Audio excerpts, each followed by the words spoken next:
Hey, this is Lucas and welcome back to the channel. Today we're going to go over some XRP news and we're going to check out some adoption that these tokens that are being built on the XRPL are getting and what that means for XRP's ecosystem going forward. And we're also going to take a look at Everest partnering with Bitso to allow you to turn your XRP into Mexican pesos, and Transfergo moving money in 47 countries with RippleNet. So stay around and check it out because there's some good info here. And please like and subscribe because it would really help this channel grow. I'll see you on the other side.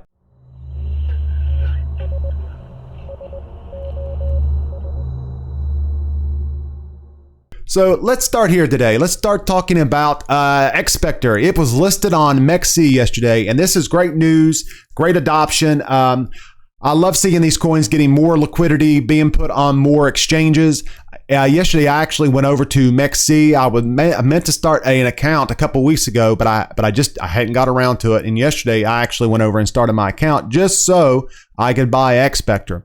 I could get Xspectar off of on XRP or from the Zum wallet, but I don't like spending my XRP that I've had. Most of my XRP, I think, is now all long-term investments, which means that the tax is, like 20% versus the 40%. So I don't like selling that XRP to buy tokens. But what I do like doing is doing the second best thing, which is buying XLM and sending it over to exchanges and buying the tokens I want. So this MEXC listing will help me do that.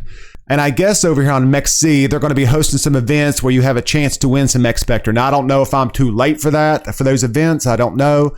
But it looks like you'll have a chance to win a total of 800,000 Xspectar. So that's great news. And we go on over here and we see that Xspectar put out a tweet yesterday. It says, we're going worldwide, baby. Xspectar is trending on global Twitter trends. Keep it up, agents. Comment Xspectar in the comments and keep this going. So Xspectar is also they're getting a lot of attention. They're trending now, and people are learning about them.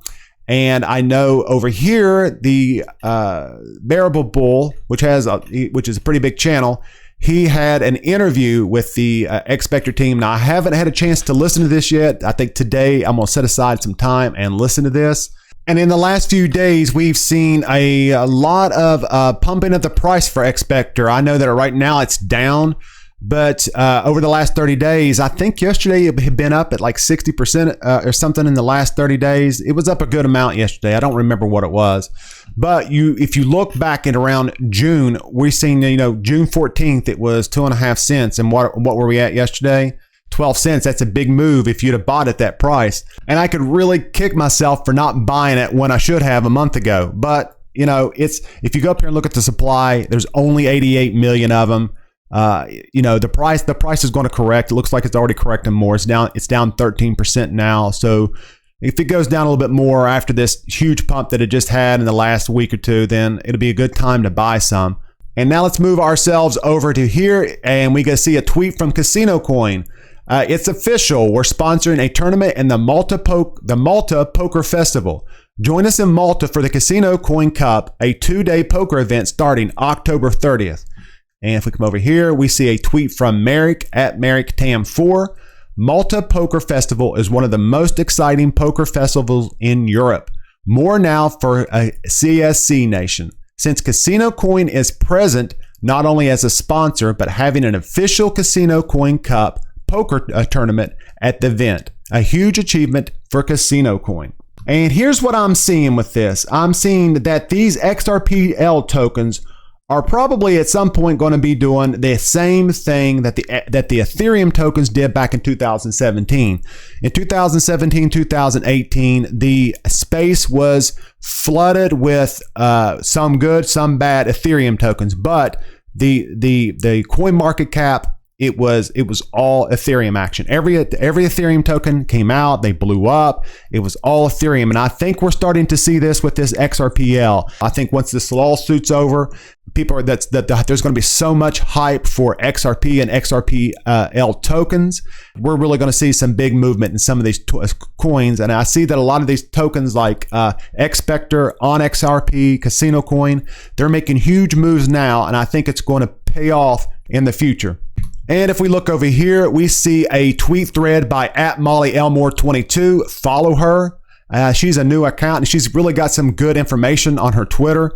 She makes a clear and concise tweet thread about what ISO 222 messaging system is. She goes in and makes a great thread about it. So if you got a moment, come over here and check it out.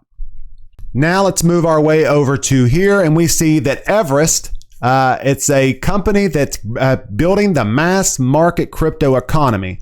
They put out a tweet and it says that we're excited to partner with Bitso, the largest crypto exchange in Latin America, to give Mexico-based users the ability to convert CRDT plus XRP and other cryptos into Mexican pesos. So let's hear him talk about it real quick.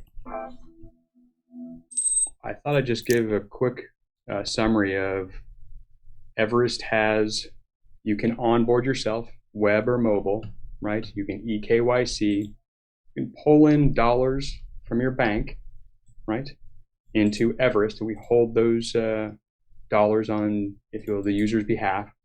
We then issue our credit token that comes with all the instructions of, hey, this should be turned into XRP or BTC or something like that.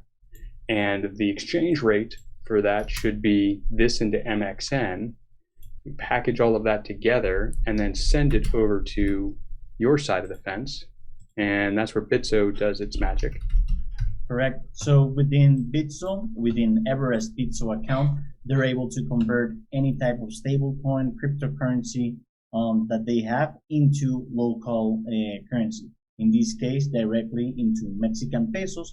And through us and through our rails, they're able to instantly send out Mexican pesos to any bank account via local Pay network.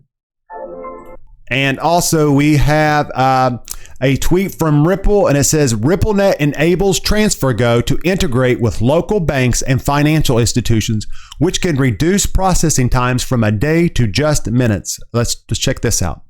I'm CEO at Transfergo. Transfergo is a platform for cross-border payments, enabling individuals and businesses to move value internationally at a fraction of the cost of traditional methods. Today we service more than 1 million customers worldwide. Our standard customer is someone who's migrated abroad to provide for their friends and family back home. And we call them the global citizen. It's economic migrants who choose to live in geographies that are just better for their family's livelihood. And they migrate because they will need to send money, so it's not an optionality for them, it's a necessity. Our first Ripple-enabled corridor is money transfers into India from Europe. And we're already alive for the last 6 months, and we're moving tens of millions of pounds already into India via Ripple-enabled blockchain solution. So Ripple's technology at its core has.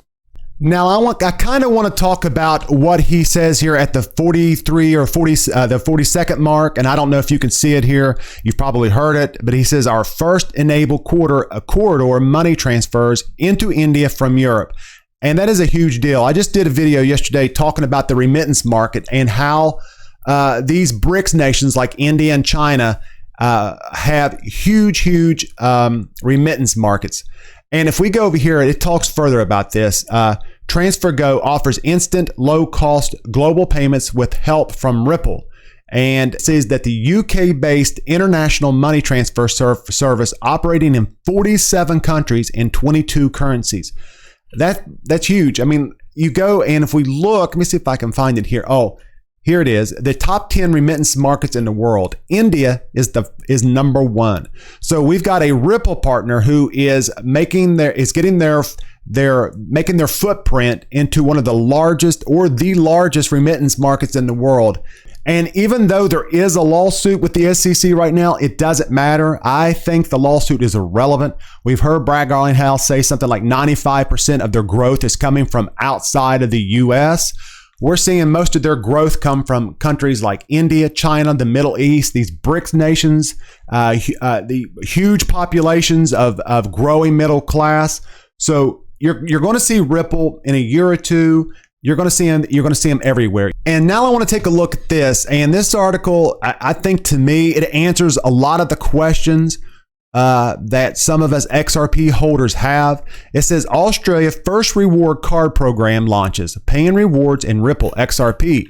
According to the announcement by local news outlet Australian FinTech, the initiative will see crypto spends fiat and crypto spenders get up to 3% bonus in XRP within the same day of making a purchase. And I think the question that this helps answer is whether or not XRP holders were going to be able to hold, use, and spend their XRP in the future. And I think they're going to be.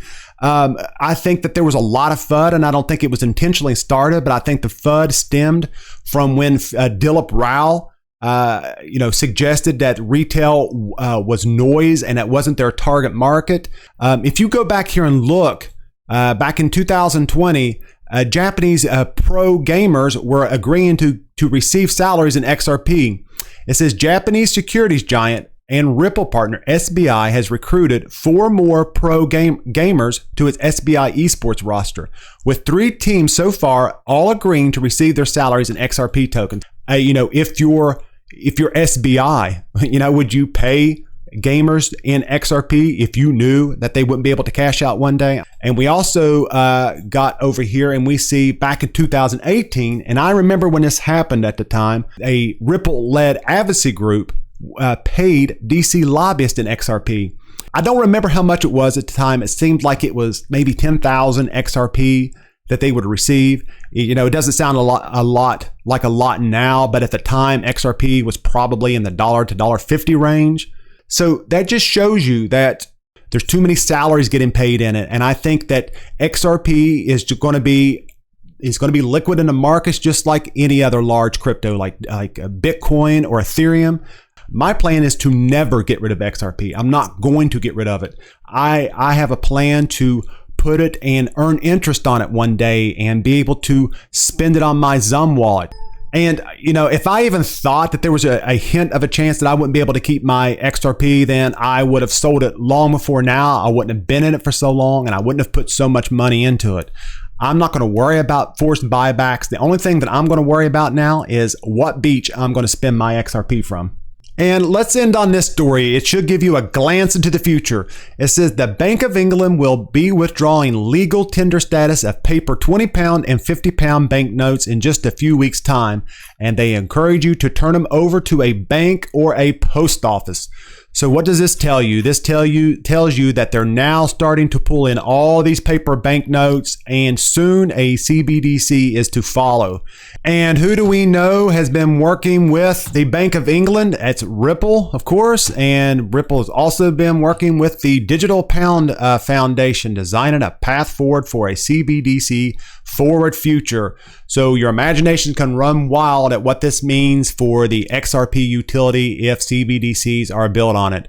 So that's it for me today. If you don't care, tell me what you thought of today's video. Put it in the comments. And if you don't care, please like and subscribe. It would really help me get this channel up and going. I appreciate you being here. Thank you and take care.